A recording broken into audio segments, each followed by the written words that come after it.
Right then, this is a walk around video, and this is for a Honda Cr-V 2-litre EX automatic. Lovely car, this one. Finished in black, as you can see, which is really sought after in the car. But it comes with this really lovely looking urban pack with the rear spoiler, front and rear bumper extensions, and these fantastic looking 19-inch Orion alloys. The car is in absolutely beautiful condition throughout. It's one of the very best you'll see. Really fabulous car. But just to go around it for you, lights and lenses, you can see there, completely clear and intact. You can see that lower chrome looking extension to the bumper, which gives it so much more visual presence. Front of the car hardly exhibits a mark of any note anywhere. Can't see any obvious stone chipping on the car. It's wonderfully clean. And come down the near side of the car first, and it is absolutely mirror smooth on the panels there.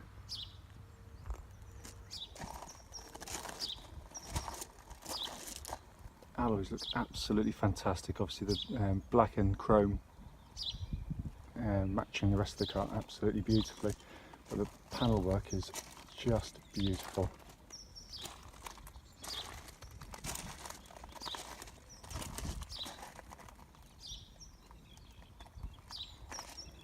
I always love the angles for the Cr-V with this pack, with the high level spoiler and those extensions on the rear bumper. It just looks really classy. Just come down this side as well, but it is pretty much pristine down the near side of the car. Come around the back again, all in absolutely beautiful condition. And around to the opposite side of the car, as with the near side, looks pretty much as new. I mean, that is just, and it's all lovely and original. There's no paintwork been done on this vehicle at all, and it looks very much as if it's just come off the factory.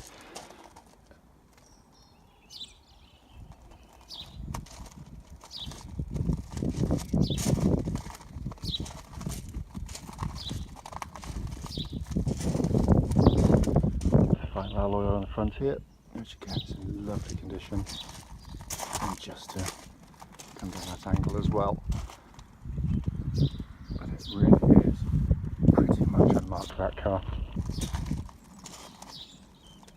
So coming into the boot area, absolutely enormous boots on these Cr-Vs. There really are loads of really good usable space, really nicely finished off, and again is in absolutely fantastic condition back here. It is obviously electric tailgates on these EX models, so you just press a button and it goes down. Obviously it goes up as well on the button. You've got a button in the car you can operate it on as well, or you can do it manually if you so wish. Coming to the back of the car, the interior of the car is very much like the exterior, in the sense that it is in absolutely gorgeous condition. It's got the blue ambient lighting for the footwell areas in the back and the front there as well, and the leatherwork in the back there looks as though no one's sat on those at all. I mean, it is in absolutely amazing condition. Given that Cr-Vs are used for family use, it's rare to see them as nice as that in the back. Front passenger door card, as with all the others, all the little recesses, everything about them unscagged, no marks. Footwell areas again in beautiful condition. And front passenger seat there, again as with the rears, just hardly looks as though everything sat in.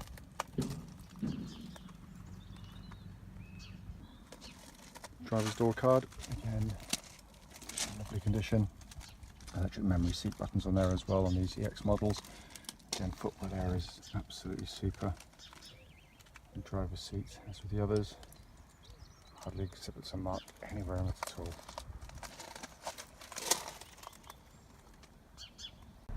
So sat inside the car now, engine's running through this section. As you can probably know, huge glass panoramic roof on the EXs. Flick of a switch, you just press the button and the blind comes over, all working absolutely perfectly. But the dashboard looks absolutely as new in here. It's a wonderful dashboard as well.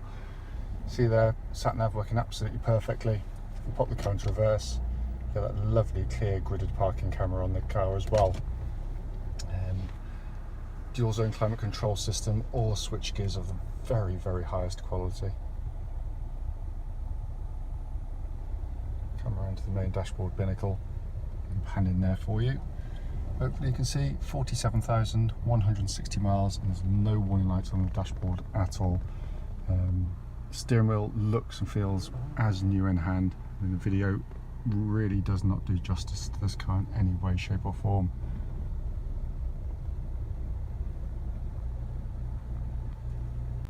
Just to quickly show you, quite often overlooked actually, lock and wheel lock key is here and present with the car. Finally, just to come under this wonderfully presented engine bay, it's a real rarity to see an engine where you can actually do basic maintenance without having to remove tons of plastic shrouds. Brilliantly refined and superbly reliable engines, of course. More of which in the following road test video. Right then, this is a quick road test video, and this is for a Honda Cr-V, and it's the 2-litre EX automatic.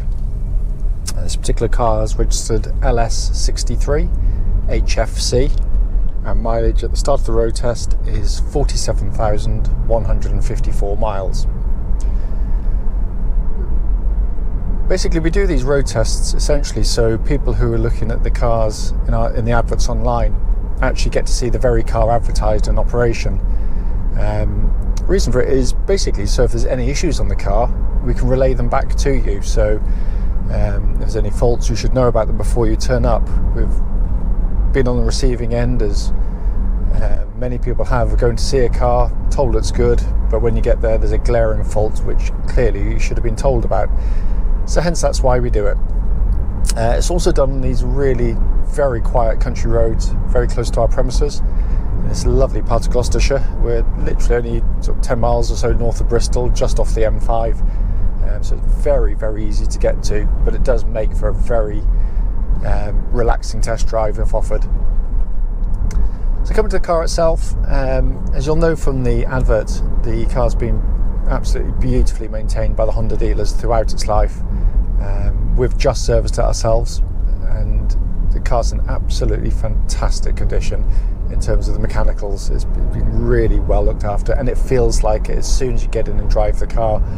Engine is obviously push button start, starts absolutely instantly, settles to completely even idle, there's no fluctuations, revs and pulls just brilliantly. They're just so smooth and quiet. They've got much more torque than you'll give them credit for. Typical VTEC, you expect them to be revving high, but you know, it does pull throughout the entire rev range with verve and vigour, but very, very quietly, and so smooth. It's just a very typical Honda engine in that sense. It goes about its business really, really nicely. Cam chain driven, of course, no cam belts to worry about on these cars, but a glorious engine. There's no warning lights on the dashboard at all relating to the engine or any other part of the vehicle. Temperature gauge is running at a third, and that's exactly where it should be on a Honda car, and it's been running for quite some time now, so it's up to full operating temperature. Engine then feeds through into the automatic gearbox. As you expect from Honda, it's very, very, very slick on operation. Gear changes, you hardly really feel them in all honesty. It's not to say you shouldn't do the checks you should do on all automatics, which is basically just when they're stationary, particularly hot and cold, just pop them into neutral and then select drive and reverse, just if there's any sort of delays or thumps or clunks going on in the gearbox. But there's nothing in this at all, as you'd expect with this kind of mileage. The gearboxes themselves are, you know, pretty much bomb-proof. We never touch them, but the gear change quality is absolutely fantastic. You do have the little paddles on the steering wheel here, sorry. So you can change down with your left hand, up with your right hand, which is actually quite handy if you're going to do an overtaking manoeuvre, because automatics, unfortunately, as clever as they are, they haven't got eyes. They can't see ahead to see what is coming towards you. So if you're going on for an overtaking manoeuvre and momentarily lift the throttle, it may want to change up the gear, which can be quite terrifying, to say the least. With this, you can just hold it in gear for as long as you want, and then just, you know, decide yourself when you want to change up, down, or otherwise.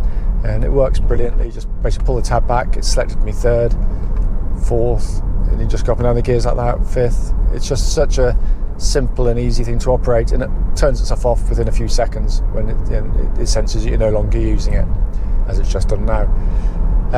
But the engine, gearbox, absolutely in perfect working order. Steering of the car, very accurate and precise on the cars, very well weighted. It's got quite a small steering wheel on the car, feels quite sporty in that sense. But the steering itself, I can't feel any wear through it at all. Track's absolutely bullet straight. There's just no vibrations at all coming back through the steering wheel at this speed or any speed up to the legal limit. It really is and it's beautifully matched the chassis as well, by the way.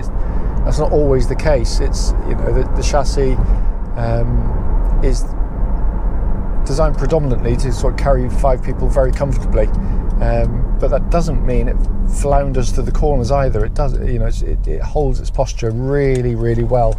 You don't get a huge amount of body roll with them unless you really push on, sort of ludicrous kind of speeds. But its damping through the corners is brilliant. It means it just don't get that pitching and wallowing which you quite often get with cars that little bit higher up. And the offset with the ride is brilliant. It's just very smooth. It's serene. It's just very well judged for this type of car. What I'm looking for on these road tests, by the way, also is just listening out when I'm hitting any bumps or sharp ridges. Is there any kind of chatterings from underneath the suspension coming through? Which is normally just little sort of drop links, anti-roll bar links, chattering away with a bit of wear. There's absolutely nothing on it. It's utterly silent in that respect. The brakes in the car, by the way, are brilliant. Really solid brake pedal. There's no pulsing, there's no vibrations at all going back to the brake pedal. And when you hit the brakes, it pulls the nose very straight. There's no kind of violent sort of pulling to the left or right, so all balanced very nicely indeed. Obviously worth pointing out, again, you probably already know that the rear brake pads, which were an advisory on the last MOT, we've just done them. We just put brand new ones on the back. Looking around inside the car, I mean, they're brilliant places to sit and drive and operate a car from. Fantastic driving position. Obviously you've got memory electric seats on the driver's seat here, so you can't fail to get comfortable, but it's dead straight. Where you sit, there's nothing askew. Really good visibility throughout the car. You can actually see the bonnet on the car, which is a rarity on modern cars. But it's, everything about the controls are just, it's a very highly equipped car. There's lots here, but there's you don't feel as though you've got tons of stuff you've got to sort of press or get lost in, just to turn the fan speed up or heater up or put your radio on. It's dead simple and it works beautifully. Obviously sat nav, you can see they're working absolutely perfectly as well. Heated seats, absolutely spot on. I used those this morning. Air conditioning pumps out lovely cold air, and of course it's dual zones. You get side to side different temperatures you can do on it as well. Dashboard, simplicity itself, it's dead easy to use and operate. All the pixelation, all the gauges working absolutely perfectly, as is everything in the car that I've pressed. It just works absolutely as it should. What the videos don't or can't get across to you is the build quality. I mean, they are sensationally made cars. There isn't the hint of a squeak or buzz or rattle from the interior of the car. This is probably the best built car in its class. Other cars can feel well screwed together for a couple of years, but they start to creak after a while. There's nothing on this car at all. It really is sensationally well made. For those who don't already know, and I'm sure you probably do, it is a four-wheel drive vehicle, albeit this particular car basically uses Honda's intelligent system, which basically Honda know most people are going to drive along like this. Perfectly good roads and, without the need for four-wheel drive. So why have it whirring away, basically? Because all you're going to do is use up more fuel, put more mechanical stress through the car, and increase your tyre wear. Whereas this car, so front-wheel drive the whole time, the most efficient way to go along. If the front wheels start to lose grip on snow, mud, whatever happens to be, it automatically brings in the rear wheels seamlessly to give you four-wheel drive, and it's just like someone shoving you in the back and pushing you along. It's absolutely brilliant and utterly bomb-proof in operation. We've never ever touched one. They're fabulous cars. As I said at the start, the point of the video is to pick up on any issues, actually, no matter how trivial they might be, but I can find absolutely nothing to report back. It drives, and I used to sell these new ones at Honda, so I know them well. It drives as close to new as you could ever possibly imagine the car driving. It is in just brilliant condition. Having said that, if I've missed anything on the video, obviously don't hesitate, do give us a call, and we'll happily answer any questions you might have about this car.